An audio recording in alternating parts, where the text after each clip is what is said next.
Welcome, my friends, to another YouTube version of the BJJ Brick Podcast. I hope you enjoy the show, and if you do, please subscribe to the channel. So here we go. Thank you for listening to the BJJ Brick Podcast. We'll be bringing you Brazilian Jiu-Jitsu and good times. We hope to flatten your Jiu-Jitsu learning curve, help you get the most out of your grappling ability, and meet your goals both on and off the mat. Welcome back, my friends, to the BJJ Brick Podcast. This is episode 197. My name is Byron, and I have Gary with me. Gary is often referred to as the heel hook to my gi game. Gary, what's happening, my man? Just sitting around here and heel hooking people that aren't wearing gis, so just having a good time. You always bring a little bit of questionable tactics to the gi game with your heel hooks as far as legality goes. Hey, a win's a win, Byron. A win's a win. And a DQ is oftentimes the best way to win. Yeah, I do get DQ'd a lot. So, No. Yeah, I like to go to Dairy Queen and get a Blizzard. There you go. That sounds delicious. And we'll be hitting that up after we get done recording, Gary. Oh, excited this week. We have an interview with Travis Conley. Travis is a black belt under Rentao Tavares. He trains in Kansas City. And he's going to be fighting in the Chokes by the Ocean fight promotion here in a little bit. And we'll talk about that during the interview portion of the show. Byron, isn't that the one that Nathan Orchard was also competing in? Absolutely. So our two most recent interviews are going to be on the same fight card. They're not competing with each other, but they'll be. You should check out if you're going to get the pay-per-view. Definitely, those will be two people that you'll be interested in watching perform because you'll have just learned quite a bit about them. That's awesome. Yep, can't beat that. Yeah, and Chokes by the Ocean is going to be available for pay-per-view, or you can go see it. It's July 29th, and also Just got to say, Diego Sanchez is headlining the card, and that's going to be fun to watch him compete. Good to see him doing some grappling again. I remember watching him many years ago doing grappling matches, and it was very entertaining. And yeah, I still like to go back and watch some of his old grappling matches. I remember there was one with Roy Nelson I like to watch, and maybe even one with Frank Mir I think I watched a long time ago. But he's just a beast on the mat, and like you said, it's good to see him back on there. Yeah, and speaking of Diego Sanchez, I know we're getting a little off topic, but watch him mentally prepare for his fights. I don't know if he does it for grappling, and I don't know how long he's been doing this, but there's some YouTube videos you can watch of him kind of psyching himself up and being excited for the fight, and that's a perfect way to get yourself into that mental game. Not nervousness, excitedness, and Diego's a great example of that. He shows up, he's excited, he's ready, and he's all like positive energy, and you see that in his fights as well. Yep. Hey, speaking of mentally preparing, you definitely want to make sure you're mentally prepared and totally prepared to get this podcast each and every week. So go on to our show notes, look at the email list, the link for your email, and put your email address in there. You'll get a reminder each and every week. We'll email to your inbox the show notes, so that way you'll never miss a show, and you'll always be prepared. Yeah, we do a show every week. We're quickly approaching our 200th episode, and excited to hit that landmark. And I think with this particular landmark, we're just nose to the grindstone, going full steam ahead. And I think at episode 100, we did a big episode of having a lot of listeners and people contribute to it. This one is going to be much like episode 199 or 201, but I have arranged a special guest that I think you'll all enjoy for episode 200. Is going to be Corbett Miller, getting him back on. I really learned a lot from him the first time, and so that'll be episode 200. But yeah, we're nose to the grindstone, working very hard on producing the best episodes we can, and that's going to be our episode 200. It's right around the corner, Gary. Yep, 200. Man, we've been putting out an episode once a week for 200 weeks. I mean, we've been doing this for about a year and a half. And Gary is our accountant, keeping up all the paperwork and the math, make sure that's right. And that's why we lose money. By Gary's calendar year, if you're in your first 2 years of grappling, we have an audiobook that's just for you. It's actually called Your First Year of Brazilian Jiu-Jitsu.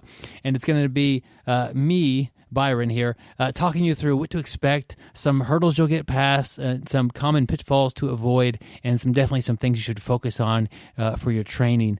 and really getting the most out of that first year, avoiding a lot of frustrations and really a lot of stuff I have learned on my own and a lot of stuff I've witnessed. And so it's about 2.5 hours long. The audiobook is $11.99. The money has been very important in supporting the show and keeping us going here. So if you're interested in helping your first year, if that's you and you're in your first year, it definitely would be a investment in your future training in jiu-jitsu. Because if you get past that first year, it's not at all easy after that. But that first year is a lot of hurdles, and I think our dropout rate is probably highest that first year. Yeah, definitely a high dropout rate that first year, and our goal is to, grow jiu-jitsu, get more and more people to train jiu-jitsu, and, that's what the audiobook's for, and it's definitely getting great reviews, so check it on out. Gary, this week we have a quote from Bruce Lee, and that's always a fun person to have quotes. Well, I'm glad it's Bruce Lee because what you sent me, it said it's Breesy Lee, so I didn't know who Breesy Lee was. So what Gary's referring to is we kind of have different jobs we shuffle around. Like Gary introduced the email list, and did I do Welcome Back? You did the Welcome Back. You stole mine. Yep. So you'll be doing Welcome Back next week. Yeah, but we have different jobs here, and the quote falls under my name, and I found a quote, and I typed it in real quick and sent it. And I misspelled Bruce Lee's name. I'm sorry, Bruce Lee. No disrespect there. But we'll definitely do our best to honor Bruce Lee with the... I was actually Googling Brucey Lee, trying to figure out who it was. Well, he's so quoted. He probably has a few times. People like me have put it online. But Bruce Lee said, "We all have time to spend or waste. It is our decision what to do with that time. But once it's passed, it is gone forever." And that's coming from Bruce Lee. That's somebody who we would have all liked to have more time on this earth and have him been here longer. But he did a tremendous amount with the time that he had. And I think this quote, it could say a lot about jiu-jitsu or a lot about life or work. But a lot of us, it could just say, like, how much time are you watching TV by yourself, or just doing something kind of mindless to get to tomorrow to fill the space? Don't, like, I understand not going to jiu-jitsu every day. Even if you have time off, you might have some family stuff, or you might have something come up. But if you're skipping jiu-jitsu to catch a TV show or something like that, you might kind of evaluate your schedule, your time, and see, at the end of the year, after 5 years. And I hate to pick on TV because some people really enjoy it like a ton, but I don't really watch TV, so it's really nothing that I really have much value in. But at the end of 5 years, would you have rather watched a couple of the shows for those 5 years, or gotten significantly better at jiu-jitsu? And the answer is pretty easy for me, Gary. Yeah, I got a buddy who doesn't even have a TV. And I've seen people look at him like he's strange and this and that, and I look at him with respect. It's like, man, think of all the time I waste, turning that TV on, doing absolutely nothing. And I mean, I'm not saying that all TV is a waste. There are stuff you learn, and even necessarily if you're not learning, you may be relaxing and enjoying yourself, getting a good laugh.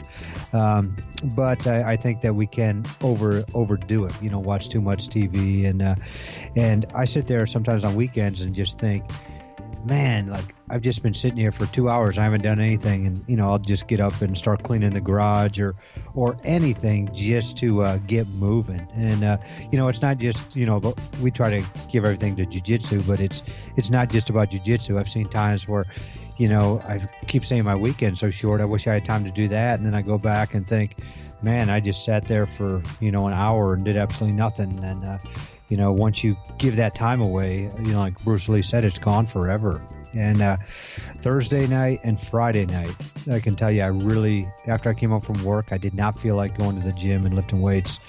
And I ended up going to the gym, lifting weights, doing some cardio. And it was so funny. Like, after I was done, I felt great. And about after the first 15 minutes I was at the gym, I felt great. I just had to force myself to get up and do it, because I didn't want to lose that time. So, definitely don't waste your time because you're not going to get it back.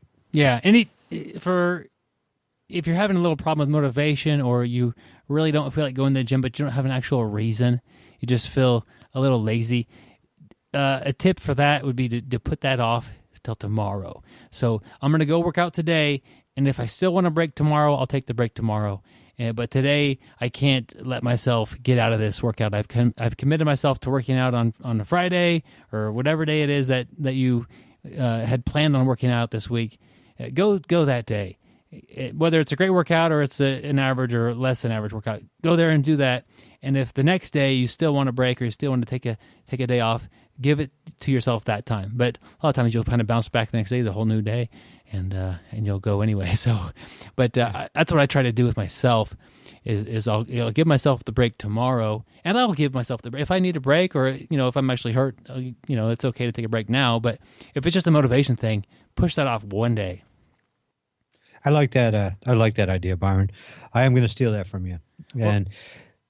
Or go ahead. No, you basically do that. Even if you're not motivated to go, you just go, and just that's but the way you are. There has been times, you know me, I'm always trying to do something, but there has been times where I said, hey, I'm going to give myself a day off because of motivation. But I like your idea. I'm going to tell myself, hey, I'll give myself a day off tomorrow and end up going today. And then tomorrow I may not need it, or I may not feel that way. So I think it'll be less days off during the year. And speaking of days off during the year, I saw on Tom DeBlas's Facebook page, I thought it was kind of cool. He put it on a thing. We're recording, and it's on a Sunday today. And he said, hey, I even do work on Sundays. Been working out today. He's like, I don't take days off. And I just thought that was reading that today, I was like, that's a pretty good motivation for me to just see that he's working on Sundays and he doesn't take a day off. Yeah, a big fan of Tom DeBlas, and it was awesome to have him on the show. Looking forward to him in ADCC. This is going to be. I'm so excited for ADCC and watching him and several of our other friends on the fight card. Speaking about fight cards, we'll talk about it during the interview, but Chokes by the Ocean is going to be July 29th. And it'll also be featuring Travis Conley on the main card. Let's meet Travis Conley. He is the most interesting grappler in the world. I invented a gi that does not need washing. I never did bring it to market. Rumor is that the big clothing detergent companies purchased this pattern from me. I have never won a referee's decision because I've never been in a referee's decision. In order to keep all my landscaping looking good, I roll with all the stones in my yard. Mick Jagger saw this in 1961 and was inspired. I don't always listen to podcasts, but when I do, I prefer the BJJ Brick podcast. Stay sweaty, my friends.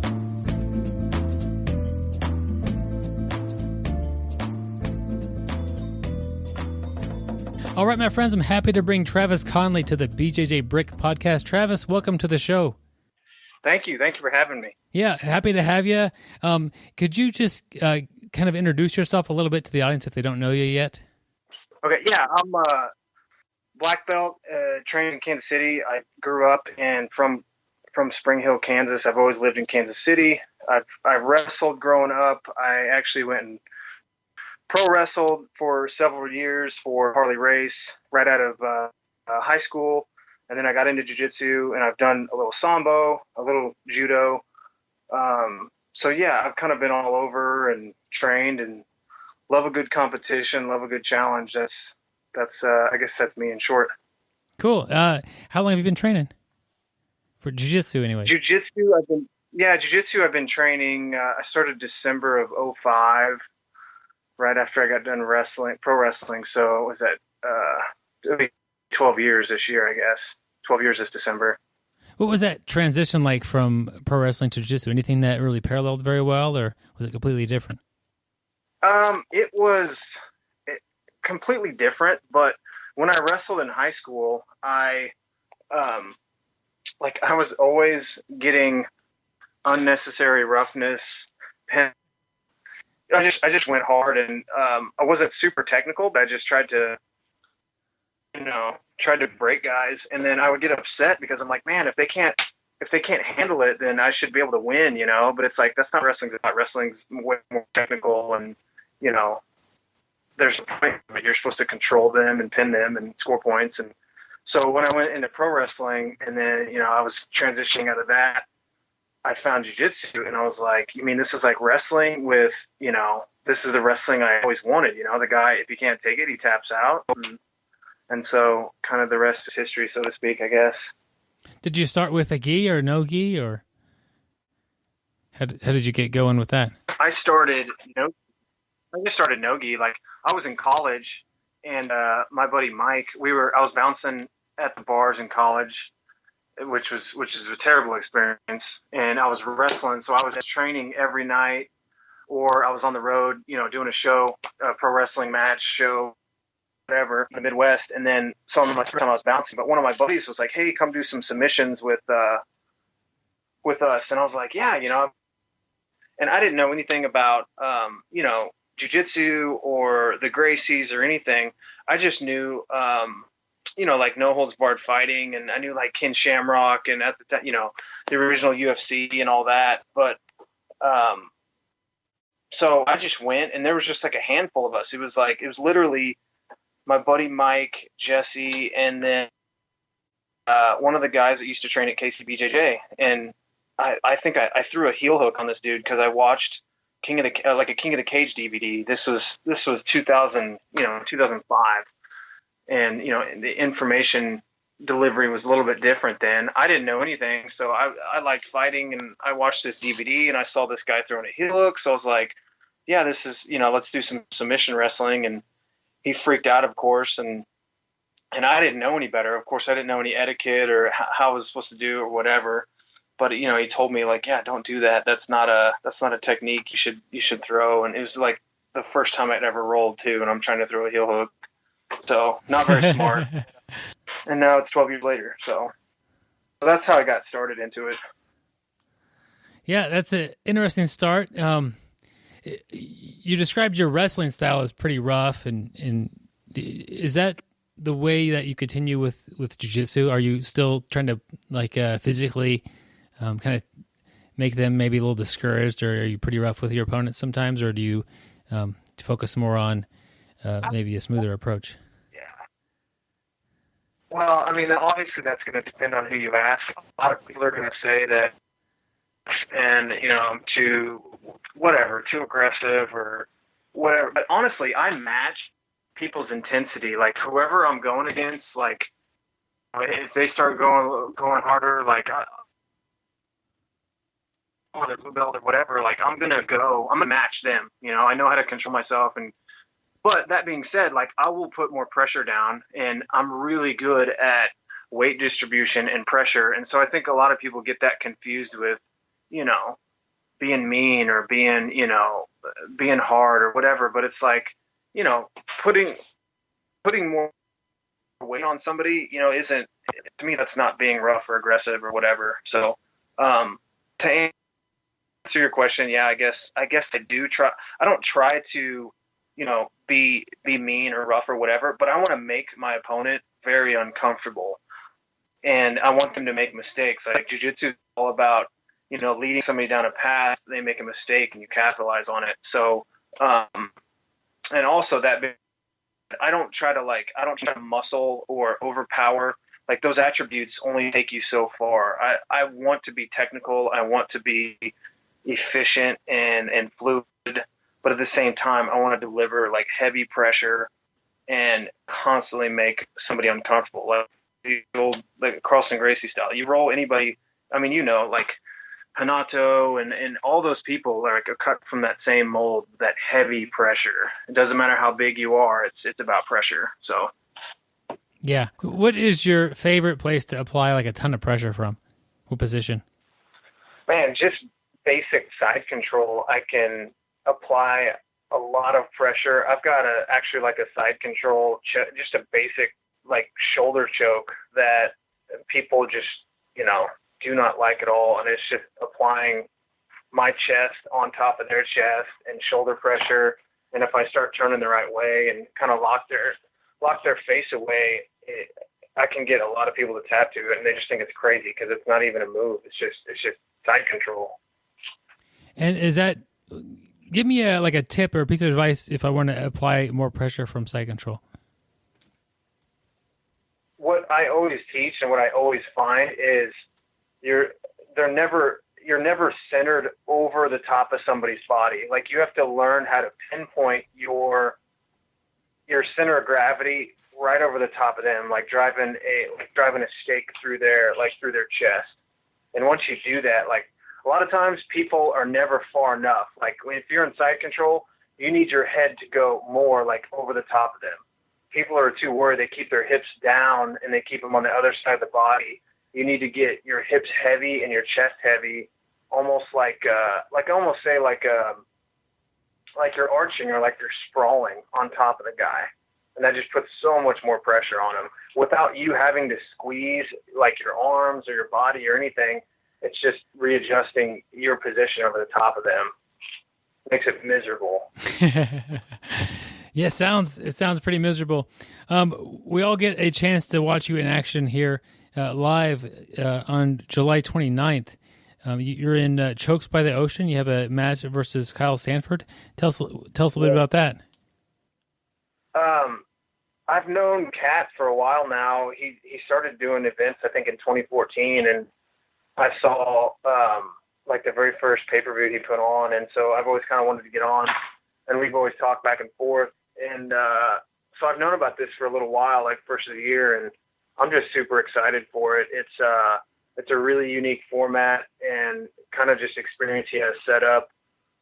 Like, there's a no-gi tournament, like literally on the beach, like that day, and then the professional, like the pro matches are that night, and that's what I'm going to be part of. I think I'm one of the main card fights, no-gi, and I don't really know a lot about. I mean, I know Kyle Sandford's like a Canadian legend, and then I just know a little bit about his like he's got an MMA record, a really good MMA record. He's got he's been at it a long time. He went the distance with GSP, and he's the first person to hit an anaconda choke in MMA. So he's got some pretty awesome credentials. So I'm like I said in the beginning of the interview, I'm always up for a challenge to push myself, and this is just another great opportunity for that.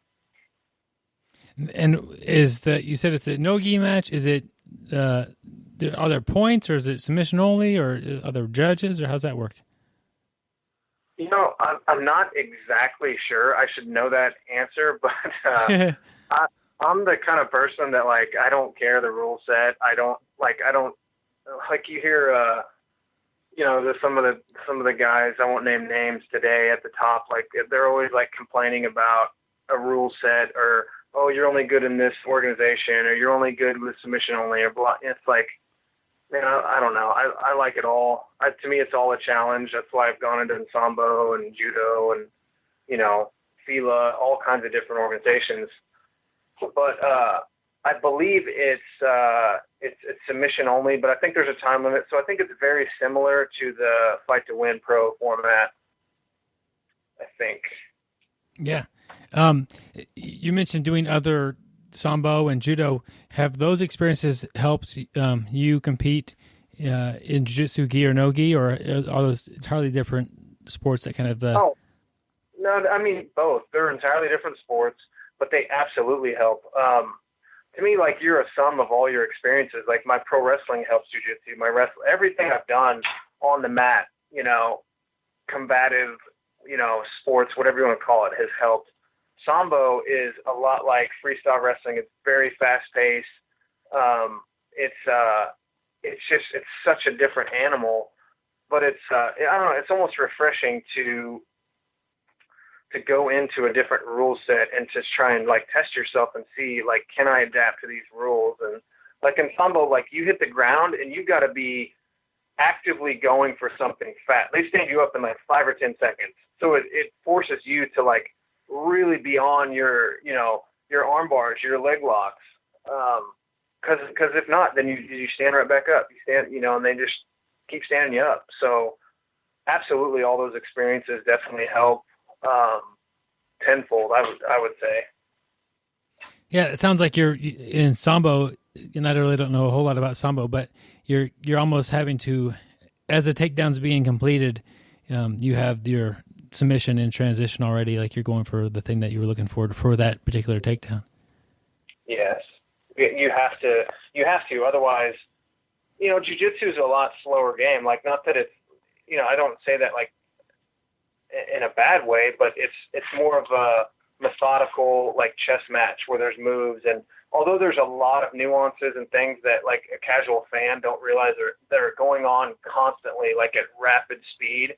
If you look at it, it's a lot slower than if you watch like a Sambo match. A Sambo match is very fast paced, like they're going, and as soon as it hits the ground, like it's very action driven, and a lot of times in jiu-jitsu, it's not necessarily action driven. Like the rules, they'll hit stalling calls here and there, but I mean, you know as well as I do, it's, you can ride out in certain positions and, like we were talking about, put pressure down, hold, make people make mistakes, and there's no rush. In Sambo, there's a rush. There's an urgency. Yeah, and I can see how that would affect. You could bring that some of that over into jiu-jitsu and get a benefit from that, especially when you're competing with somebody who's not used to that sort of a speed or rush.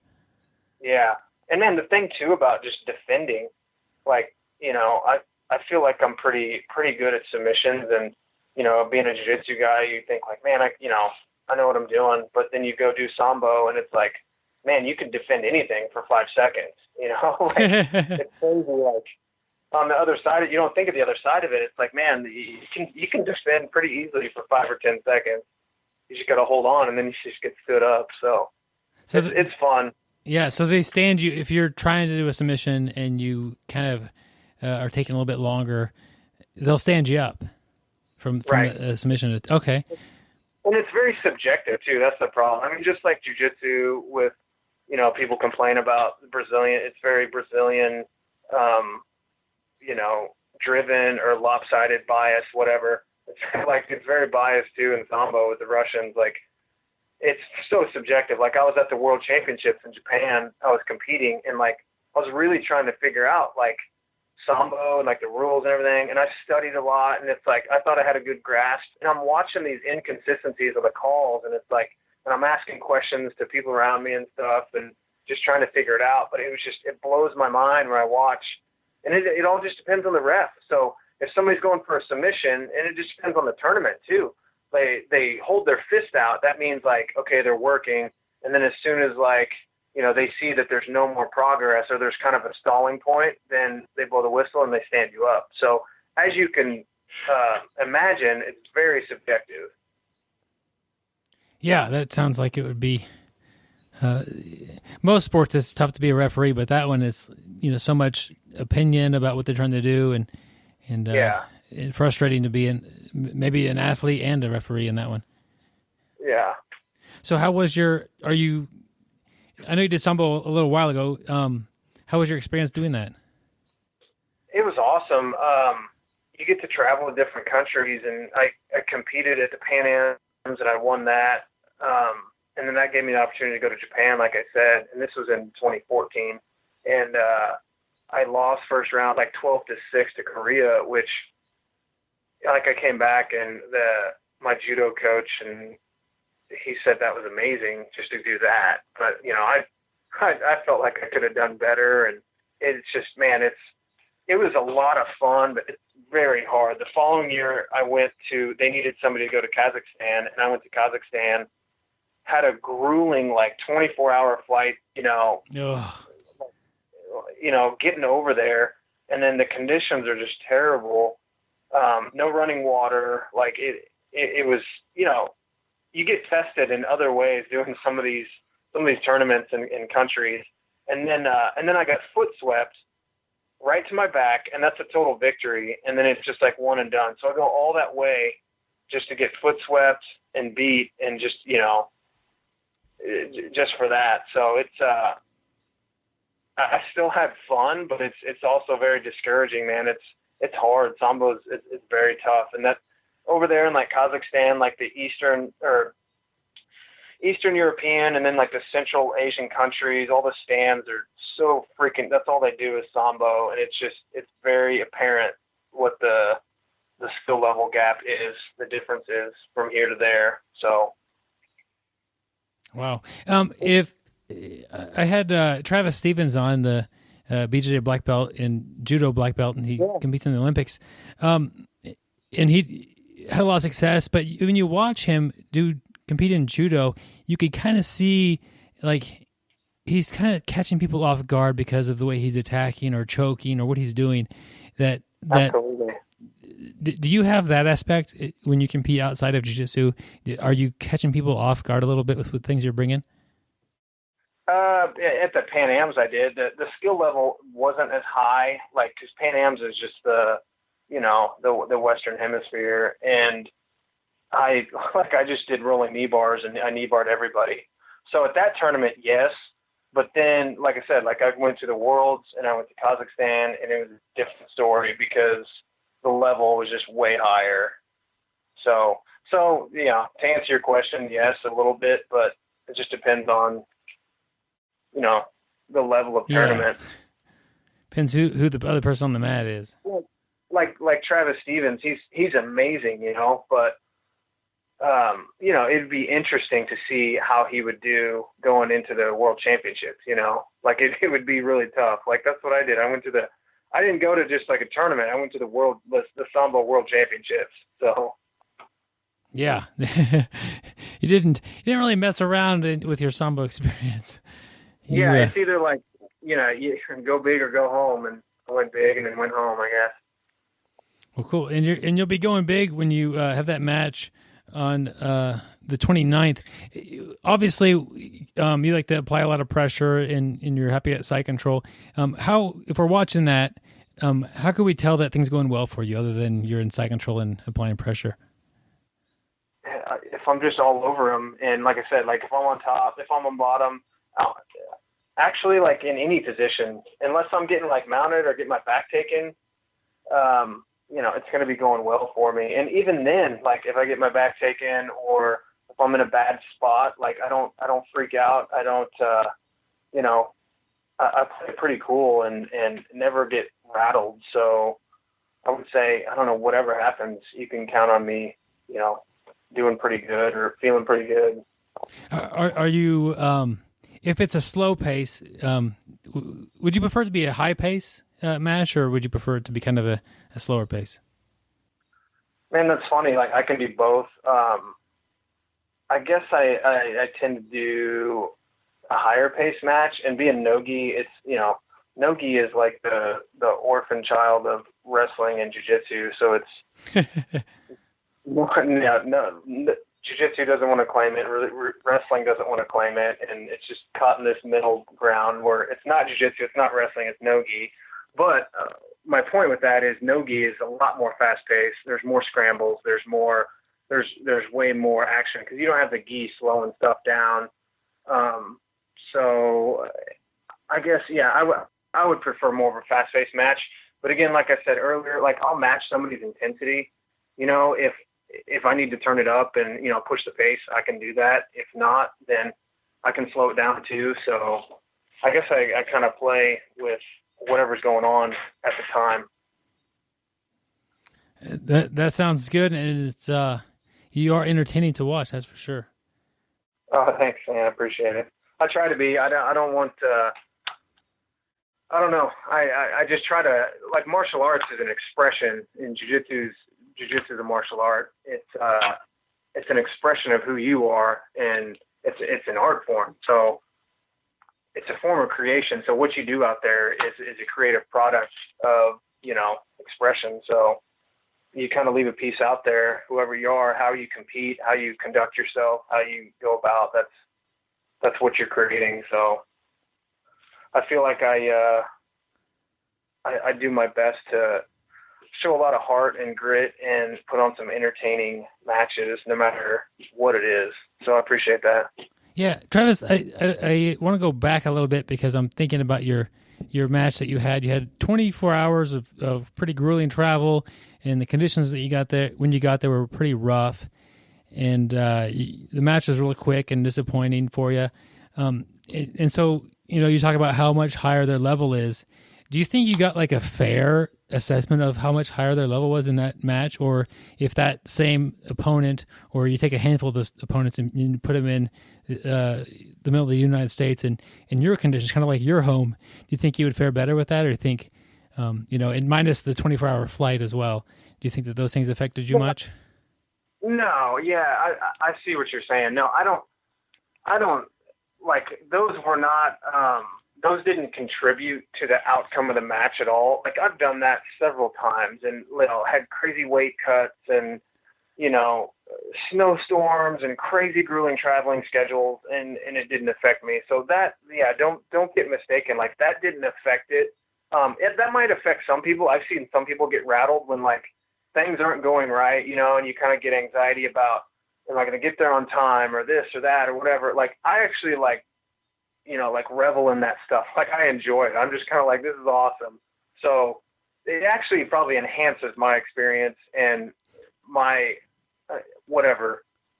my performance, honestly. Cause I'm, or like, for example, I'll tell a story about everybody. Like I've seen, they get really nervous or whatever before a tournament, or they're like, oh gosh, I'm, my decision was supposed to go an hour ago. They still haven't called, and they start freaking out about these things that don't have anything to do with the match or the comp, or they're thinking about all this negative stuff.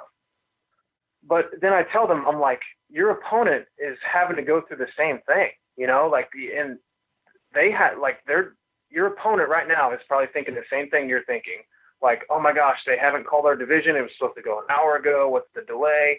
I already ate or whatever, and I'm low on water. Whatever's going through their head. I try to remind them, I'm like, your opponent has to go through the same thing. So now in regards to what you were saying, no, they didn't have to fly 24 hours, all that. But again, they didn't play any into the outcome of the match. Okay. That was just the rule set, and they're just that much better, honestly. I think it's a common feeling, people to be nervous about a tournament, especially if they have some things kind of come up that they don't expect. But it's a good way to look at it. Like, yeah, your opponents are doing the same thing right now. They're all trying to figure out when their match is going to be, and it's not when it's supposed to be. And that anxiety is in all of them. So if you can just put that behind you, that'll be actually to your advantage. Yeah, and I try to use it, use that nervous energy or that anxiety, because to me that feeling is normal. Like you should embrace that feeling. Like if you don't get a little nervous or a little scared or whatever, then to me you're not, you shouldn't be doing it. You should feel that like a little angst, and you're getting ready to do combat. You're getting ready to go at it like one-on-one. So yeah, you should feel that, but don't let it overwhelm you. Don't let it, don't let those negative thoughts creep in and kill your drive, Yeah. You've been on the competition scene for quite a while. Have you seen many changes with the way competitors are and the way they treat each other? Yeah. Just the last couple of years, I've seen more, I don't know, there's just a lot more egos in jiu-jitsu now, with whether it be in training, whether it be competitions, whether it's social media. I see just such a presence of ego, which is very frustrating to me, because when I first got into jiu-jitsu, I was hooked because there wasn't any ego. Like you couldn't have ego. It got checked at the door, if you had an ego, or if you had an ego, you didn't come back, because you realized like, hey, this isn't for me. But yeah, I definitely do see a lot more ego, and I don't know if a lot of people even realize it. Like, because jiu-jitsu is it's becoming so popular. Like everybody's doing jiu-jitsu. It's no longer such an elite thing. Like you see, I always say like it's the good thing and the bad thing. Yeah, it's great that like children, women, men, like unathletic, you name it, like anybody can do jiu-jitsu. But at the same time, like I see it at this point now where it's becoming watered down to an extent, like a lot of other martial arts have done, historically, as they come to the States and start spreading out and get more popular. So I don't know. I see it, and an ego is a big part of that. And I think just having humility and kind of checking your own ego is important. But unfortunately, I don't see a lot of people being humble or checking their ego these days, especially even at the top, like a lot of the top guys in the sport. Are you talking about like the top guys that are talking trash with their opponents and that sort of thing? Yeah, there's that. Like, there's that incident, and I know it's like, not to single somebody out, but like AJ Agazarm, like, you know, got kicked off the stage last year at Fight to Win, like got front kicked, and there's just incidents like that. And like Gordon Ryan, he's like a super talented 20-year-old kid who like is smoking people, and like he's on social media just like acting ridiculous. And I'm just like, I don't understand it. Maybe it's a generational thing, but I just see a lot of this stuff, or people just making excuses, you know. There'll be something that happens, and then, you know, somebody will make a post or, you know, do an interview, and they're like, yeah, no excuses, but then they list a whole list of excuses. And I'm like, I don't get it, man. Like, you go out there, you fight, you lose, you fight, you win, you know, like, suck it up, learn from it, you know, don't, you know, and that's it. You know, you don't have to, that's part of competing, you know, you win, you lose, you get better. Some of these guys are kind of bringing the MMA aspect as far as promoting fights to grappling, and had a conversation with Josh Hinger about that, and he thinks they're doing that wrong. This isn't MMA, because most MMA fans don't do MMA, and most people watching competitive grappling, this is our sport. You know, this is something that I do, something you do, and if you're watching it, it's probably something you do too. And so to see you disrespecting your opponent is almost kind of insulting sometimes to the sport of jiu-jitsu, where the MMA guys can get away with that, because most people that watch it are just watching it with a beer, and they have no desire to train. They want to watch a fight. That's right. And that's too, like, you don't, I mean, it's great that, like, Fight to Win is amazing. I love, like, Seth and doing that whole platform. I don't have any bad thing to say about that. But at the same time, if you think about jiu-jitsu as a whole, and if you're trying to make it more spectator friendly, it's just, I don't know, like, the answer to that, because it's not, like, if you have a casual fan of jiu-jitsu, I don't even know if there is such a thing. Because if you watch it like an untrained eye, it's kind of boring, honestly, and you don't know what's going on. It's the same with wrestling. Wrestling, I mean, they have the same problem. It's not spectator friendly. So if you're trying to sell tickets and all that to a sport that's not spectator friendly, you're just going to be butting heads, you know, and it just doesn't work. Like, you made a good point about MMA. MMA, like, the fans, generally most of them don't train, you know, but MMA, you don't have to have a trained eye to enjoy it, to watch it, you know. So you made some really good points, and I just think I don't know. It's just, I don't know if it's the MMA, like the people trying to sell fights and stuff, but I also just see, I think it's just the generalized fact that it's gotten so popular and everybody's doing it. So people kind of lose sight of why they're doing it. They're doing it because it's cool and everybody's doing it. They're not doing it because they genuinely love it and they do it for the betterment of themselves, you know, like I take any sport, for example. Like, I had a conversation with a client that it really kind of hit home. He was like, you know, when I grew up, we didn't do organized leagues and stuff. He's like, I got together with my friends and we played ball because we loved it. We didn't have to be on a team. We didn't have to go to these competitions and turn, you know. And I'm like, you know what? That's a really good point. Like, I see a lot of people in jiu-jitsu, and it's like, would you still train if you couldn't post it on Instagram and tell everybody that you trained? Would you just train and got together and, you know, with your friends and got beat up and, you know, learned and then just, you know, made yourself better and then didn't tell anybody about it? Would you still do it? You know, like, that's kind of what I see. And I think that's part of the big problem is the everybody doing it problem, for lack of a better term. Yeah, I mean, I like more people doing jiu-jitsu, but I kind of see what you're saying as far as training to post it online is kind of a weird thing. I don't mind people posting stuff online and telling me how their training went, but if that's the single biggest motivating purpose behind your training, I think you're doing things a little bit wrong there. And that will, you know, the day you start getting 50 likes instead of 100 likes on something, is your motivation for training going to go down? I mean, you're putting your motivation or your training in the hands of people who don't even know really what it is, as far as people online watching you. And that's the point is, like, you get on there and then people see that don't know what it is, and then it dilutes it and it confuses people on what it is actually, it's probably more of a societal problem or a social media problem, how these people, they put this perception out there of what they're doing or whatever, and it's like, man, it's not about that. It's not about, what you're portraying yourself on social media is not important. Being a better person, getting better on the mats, like helping other people, that's what's important. Spreading jiu-jitsu and helping other people how you were helped, that's what's important. So, yeah, if you could, think about how, not you, but you as a listener, somebody listening to this, how you use social media.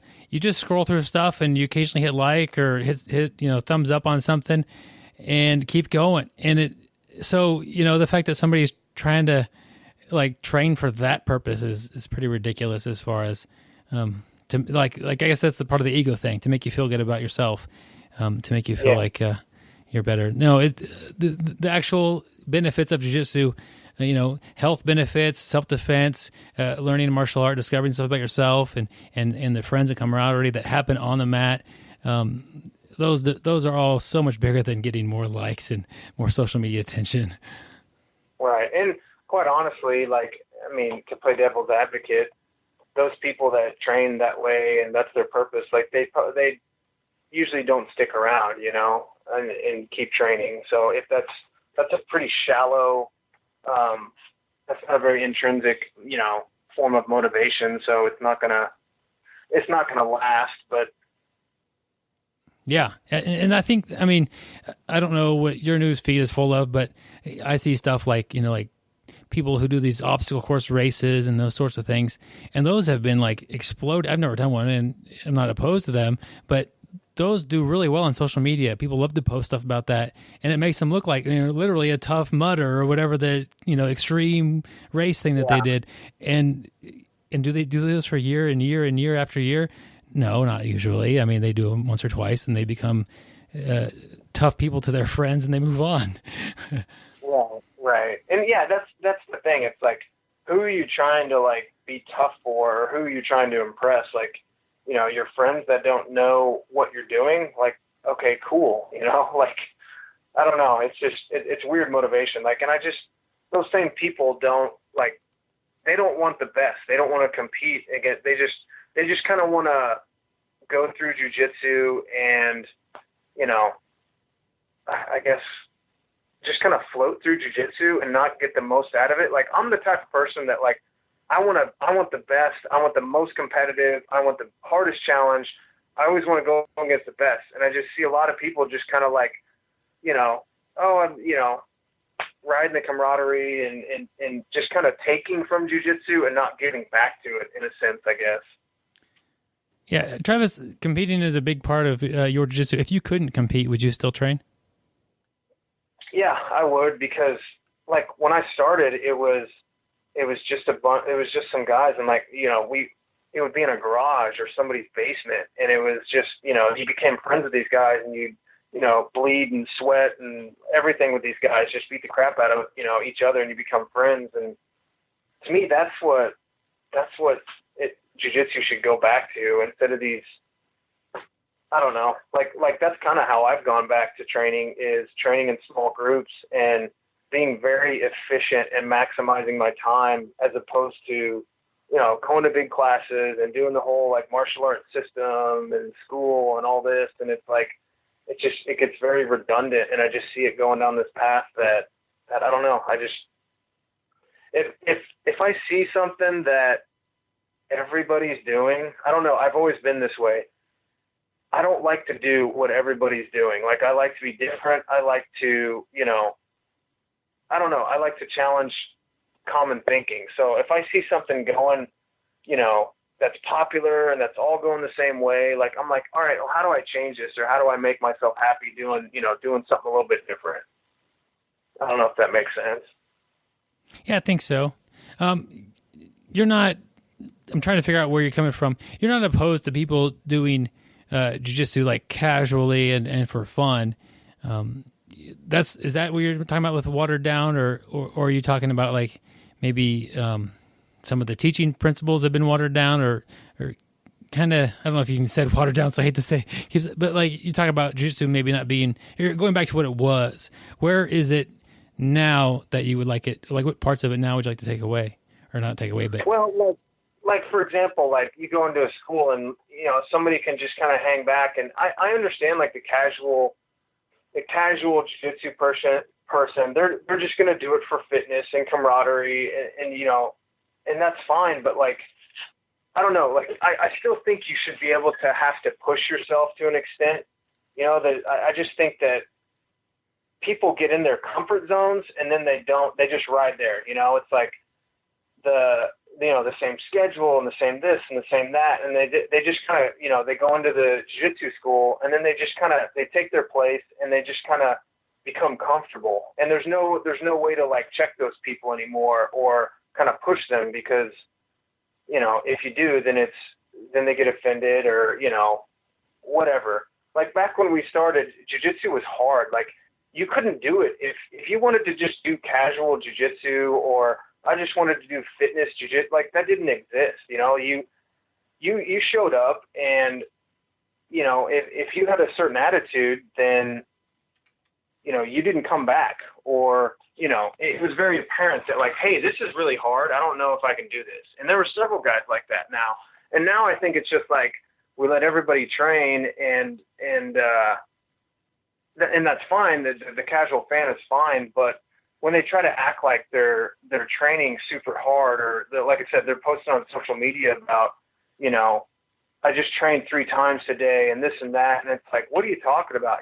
Like you're just a casual jiu-jitsu player, which is awesome. You're doing it for fitness. You're doing it for the camaraderie and to get better, but don't be deceptive and I guess it kind of goes back to kind of what you're talking about, like the ego and the whole MMA presence, I guess, trying to sell it, I guess, to your friends or sell it to whoever. I don't know. I think part of that is they're trying to sell like validity of themselves to people, not necessarily. If you have somebody on Facebook and you don't train and they train, like you don't know anything about jiu-jitsu. You don't know what they're doing.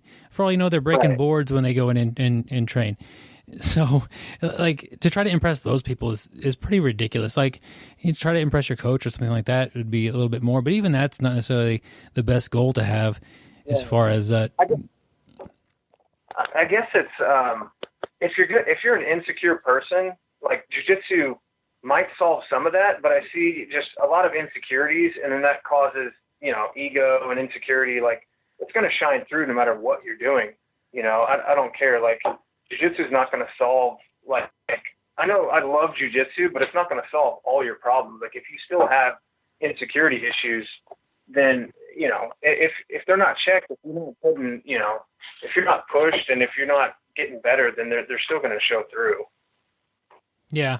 To kind of push back a little bit though, anybody who is rolling with people who are more skilled than they are, or able to push them, like even if they're not rolling until they're exhausted or really push themselves, if they're kind of, maybe just rolling 3 rounds and one of them is against somebody who's significantly better than them or gives them a good match, I think that's not necessarily a bad thing. But just know that there are probably more effective ways to train if your main goal is to become the best you can at jiu-jitsu. If you're a surgeon and you need your hands to not get broken or no risk at all, I understand training cautiously and protecting. Oh, absolutely. One of my best friends, he's a black belt, and he like hates competing. He like I don't know. I've known him for so many years. I don't think I've ever seen him compete or even known him to. And he just has we have these great conversations, and he just has this philosophy, like he gets it, but he just doesn't have any desire to compete at all. And that's completely fine, but his attitude matches that. And he doesn't like, try to act like he's some, he's humble, I guess is what I'm trying to say. So if you if you are like, I don't know, just be who you are.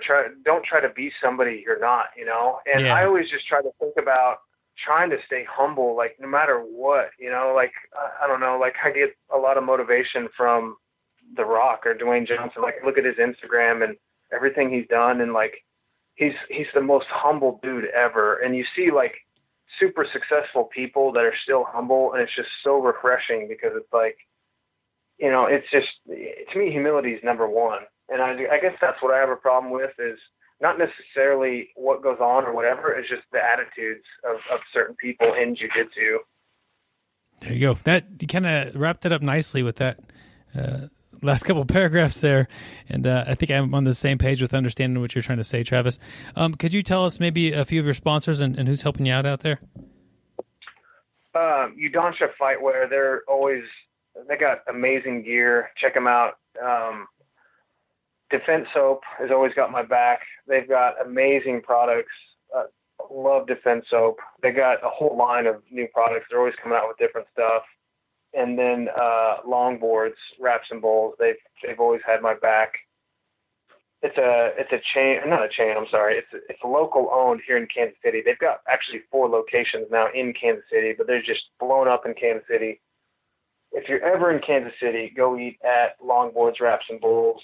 So those 3 guys, those 3 sponsors, I'd like to thank them, check them out. And then also Elite Physical Therapy is helping me get to Nova Scotia this time too. So huge help from all those sponsors.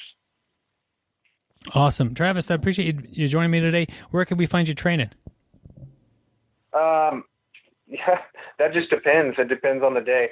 I haven't been up to KCBJJ in a little bit, but I pop in there every once in a while. And then I've been doing a lot of my training here at Underground Gym, kind of doing the garage style or the basement style training I was talking about. We just get a couple guys together and you know, go hard. Actually, just this morning I trained with a 265-pound NFL defensive end who just got drafted this year.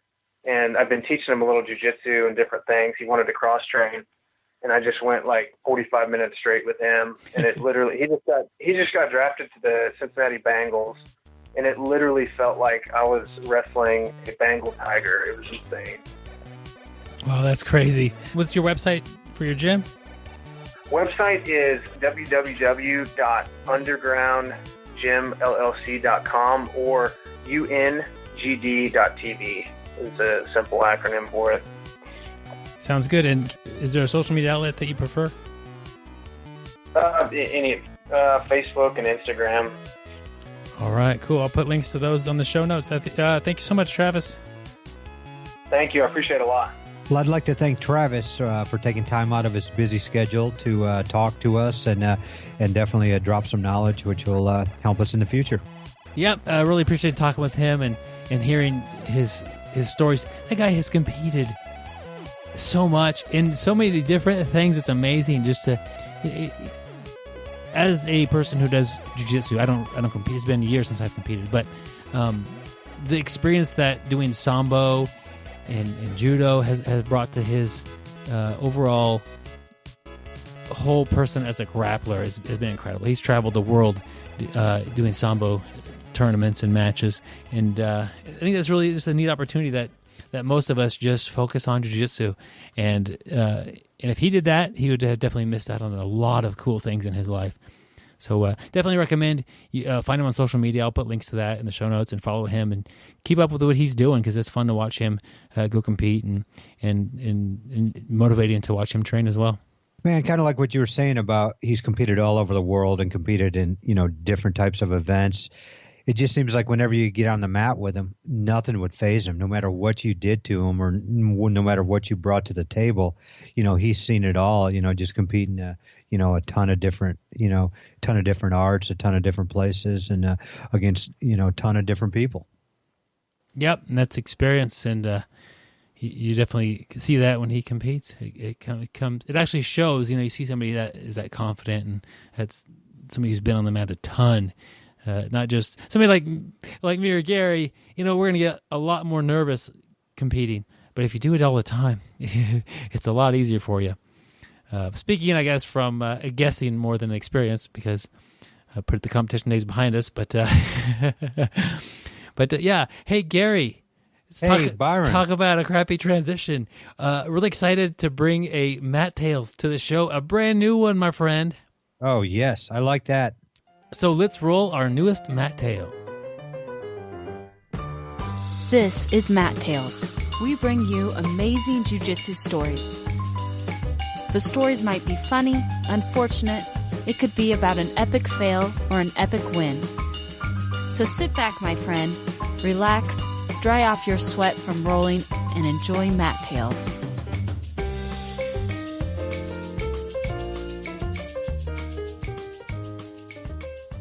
I was a 46-year-old white belt sporting the stereotypical dad bod and very much enjoying my jiu-jitsu journey.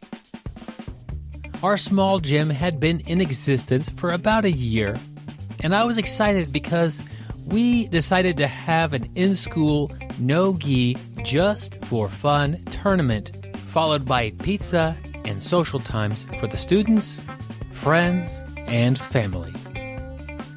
On the day of the event, my wife and kids, who were 10, 12, and 14, had come for the festivities. There were about a dozen competitors, accompanied by some of their friends and families. As we warmed up and got ready for the matches, I was smiling inside because I knew I would have the element of surprise on my side for my first match. And because I love to embarrass my kids. Finally, I was up. It was my turn to put my skills to the test. I stepped on the mat wearing my rash guard and board shorts, just like everyone else. I shook hands with my opponent, stepped back, and ripped open the Velcro closure on my shorts and dropped them to the floor, revealing a pair of old-school, skin-tight, form-fitting bad boy grappling shorts. It worked on all accounts. My opponent was thrown off his game. My kids were thoroughly embarrassed. And if the evening's activities that followed later were any indication, my wife was impressed.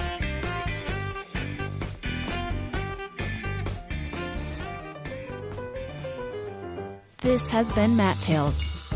Some of the names and places may have changed. We may in fact have taken some creative liberties with the story. In order to keep Matt Tales going, we need more tales. Tales from listeners like you.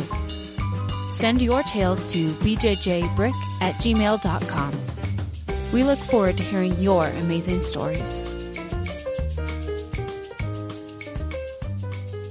All right, that was our newest Matt Tale. Yeah, that's funny. Kind of a prank to pull on, I guess, a little on your opponent, like what's going on here. And definitely one that he pulled on his family as far as embarrassing them. And I'm always a person that enjoys embarrassing my loved ones when given the opportunity. Yeah, I could see you doing that, Byron. And I would like to, well, actually, I wouldn't like to see it in those shorts. No, I definitely wouldn't. Yeah, they won't let me wear those type of shorts, actually, Gary. Well, that's good. I'm glad they won't. Yeah, it's just better for everybody.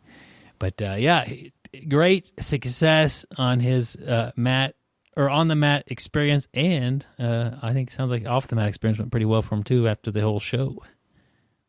Yeah, and to be honest, that's probably the most important part right there. I mean, if you're going to put those on, you expect something a little bit later. I guess so. Yet again, that's why I can't wear those shorts. Byron, I don't know about that.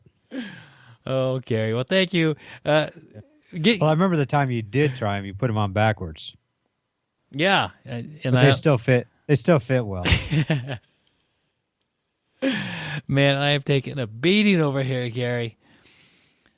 Oh well. That's all right. Some weeks are easier than others for me, and some are easier for you. Yeah, I guess this is my payback time. Yep. Hey, speaking of payback, have you ever wanted to watch Byron grill a grilled cheese sandwich? If you have, definitely check out BJJ Brick on social media. We do have a ton of videos on there. We have all our shows on there.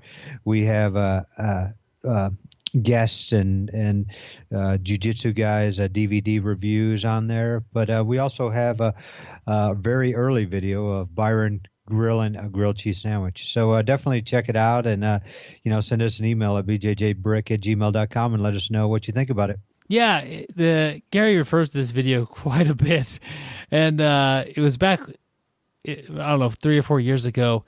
I was trying to show everybody how to make up a nice snack before you go train. Jiu-jitsu. Yeah, it was jiu-jitsu. You really 100%. think that's a very good snack No. before jiu-jitsu? I do not. Okay. Just checking, because I was going to say you have it all wrong if you do think that. If you can't find the video, if you type in BJJ and then grilled cheese, it's the first video. Can you believe it? We are owning that search and right there. Make sure you get all those letters right. You needed to be BJJ and grilled cheese, because Byron told the last guy to do it, and the guy typed in BJ and cheese, and he got something totally different. So make sure it's BJJ and grilled cheese. We don't want you to find the wrong video, but the right video stars me, and I nearly burned the house down, Gary. But the good thing is, you're a firefighter. So we got confidence in your skills to suppress that fire. I guess so. And my dog makes a brief appearance in the video, and so that was kind of enjoyable as well. And so it's the rare jiu-jitsu cooking video that really makes a big difference in your life. Yeah, we don't have a lot of those yet, Gary. We're working on making a lot more cooking videos, that's for sure. Perfect. Next week, Byron's going to show us how to slice a cantaloupe. Dang it. Gary, what kind of article do we have this week? This week, we have an article. It's basically how to care for your grappler. And it's from elementsfitnessact.com. All right. It's kind of a fun article as far as they're pretending like you now own a new pet or something like that, but it's actually a grappler. And the kind of things you need to watch out for your new grappler here, and to take care of the person. Yeah, you definitely need to be groomed, Byron. Grapplers need grooming. And that varies greatly. The short-haired breeds, like yourself, Byron, and like myself, don't need as much grooming. But, we do need to, keep our hair intact, keep the oil out. So definitely you do need to groom yourself. But, what's very important for the grapplers, not necessarily the hair, but it's the nails. I think we've all been bitten by the nail bug, had scratches and cuts due to nails. So definitely, make sure you have some nail clippers in your bag, and make sure your nails are trimmed and filed down, so they'll be a lot better. And when you're washing, I guess grooming would also count washing, showering, which we talk about that all the time. Don't forget to shower. Soap, antibacterial soap if you have it. And that'll keep you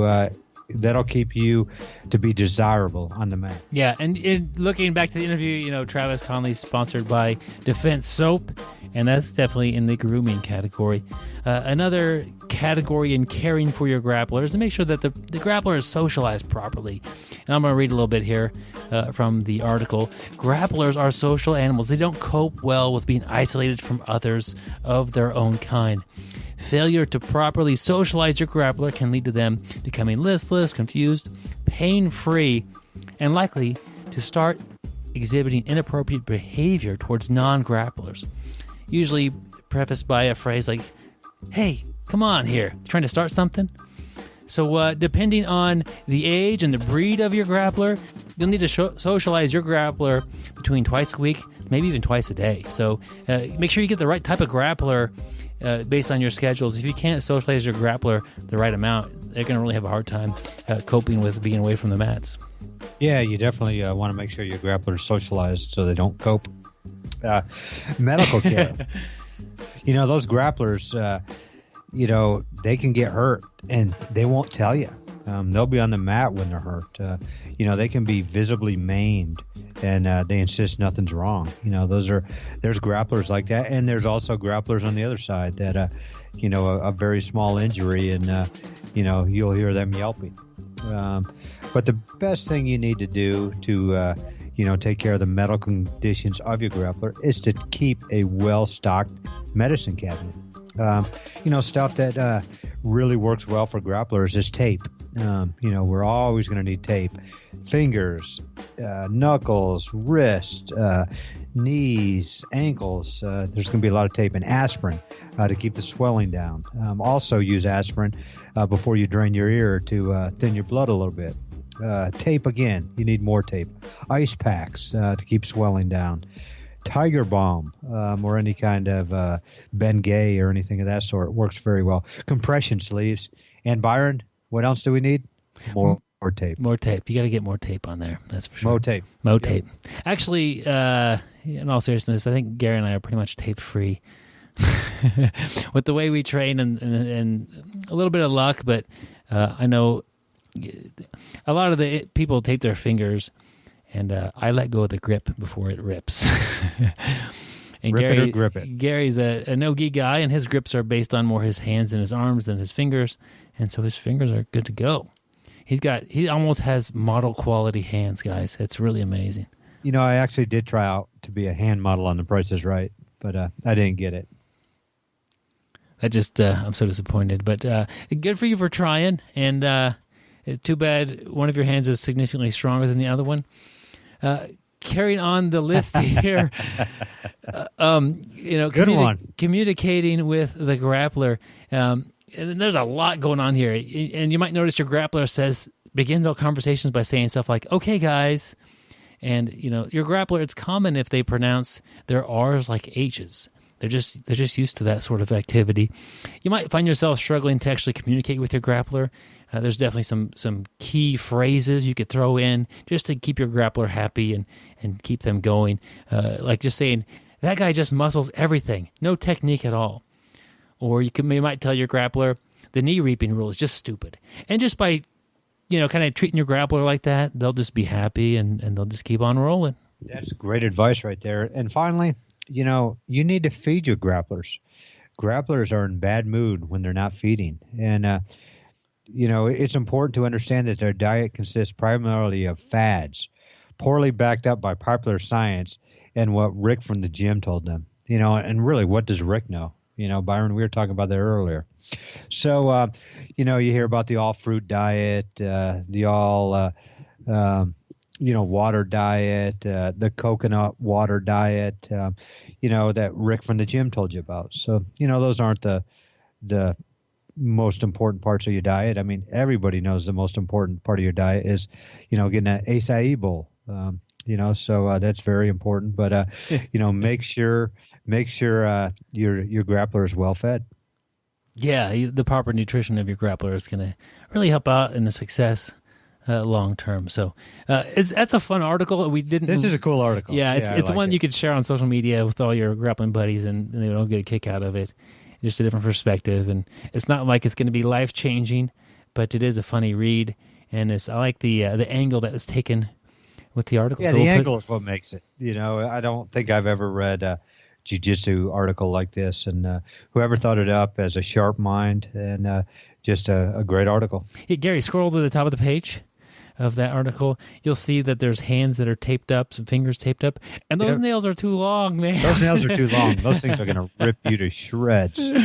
So I was looking at that earlier. Yeah, if you want to check out some nails that are too long, check that out. And not to be hard on the website, we really enjoyed this website here and enjoyed the article. But it's kind of funny to see the long nails on there. But that's a fun article to wrap us up there. Next week, Gary, what do we got next week? It's the last episode of the month. It's going to fall on July 31st, which I think is the last day of July, in fact. So we have our topic episode. We're going to be talking about developing better habits on the mat to make your grappling even better. And just going to be helping you out and maybe changing or sharing some of our favorite habits and seeing how that could affect your jiu-jitsu. It's easy It's not easy, but a change in a habit could be a huge effect on your long-term grappling. And Gary and I each have 5 tips or so written down. I'm sure we'll come up with a few more, and we're going to discuss these next week. What do you mean written down, Byron? I never want to forget it. I tattooed them on the back of my calf. Well, where did you put those on your body? On the back of my calf, Byron. Live it, learn it, live it. And have it lasered off later on. Yes. Well, I looked at it that way. Normally people's calves don't sag. So that was my idea of putting it there. Yeah, but as many leg locks as you've been caught in, I think it's actually a pretty significant danger that your calf is about to actually drop and you're going to get those cankles. You know, to be honest, I would love to have cankles. It'd be a heck of a lot harder to ankle lock me. There you go. Just one thing at a time, Gary. You're always changing your body for better. We should do an article about that. You know, how cankles could either affect your game positively or negatively. That could be a future episode. Gary, and you could write that article just like this one was kind of a funny spin to it, and we would post it and we would discuss it. We could call Gary up and get him on the show and talk to him about it. Yeah, I could definitely write it. Make sure you give me some crayons and an Etch-a-Sketch. There you go. Gary he submitted several articles, but he just has a chalkboard. He's so old-fashioned, and I can't seem to just get that to be on the website. So we're working on that, but we are looking forward to one day it's going to happen. Yep. One day. Oh, and without further, I forgot to mention our Patreon page. Patreon. If you've enjoyed the show and you would like, hey man, I'd like to throw those guys $1 or $2 and help them out with some support. We are asking to support us on a per episode basis. So if you want to give us $1 an episode, swing by Patreon. It's a website that helps people like us, like podcasters, produce content. You can sign up. We'll send you out our 5-inch gi patch and our sticker just to show you, like a thank you for supporting us. At the end of every month, you'll get charged a few bucks depending on how many episodes come out. And it's just a great way that the listeners are able to support the show. We basically don't have advertising other than stuff that we've made and we really believe in. We're not bringing on a whole bunch of different geek companies and this sort of thing. We're supported by you guys, whether you're buying our audiobooks or you're supporting us on Patreon. And I think that's been a great way to do this so far. And we definitely appreciate the support that we've had on Patreon. So thank you guys so much for being on Patreon. And if you're interested in it, check out the link in the show notes. And it would mean a lot if you just watch the video that explains our Patreon. Yep, and after reading that article, I know a couple of you guys are probably thinking, man, I would love to throw my grappler a bone. And that would be the way to do it. So thank you guys. Yep, throw Gary a bone. We'll catch you guys next week. Stay sweaty, my friends. And don't forget to shower and trim your nails. Thank you for listening. I hope you find the time today to roll. After all, the best way to get better at Brazilian Jiu-Jitsu is to do Brazilian Jiu-Jitsu.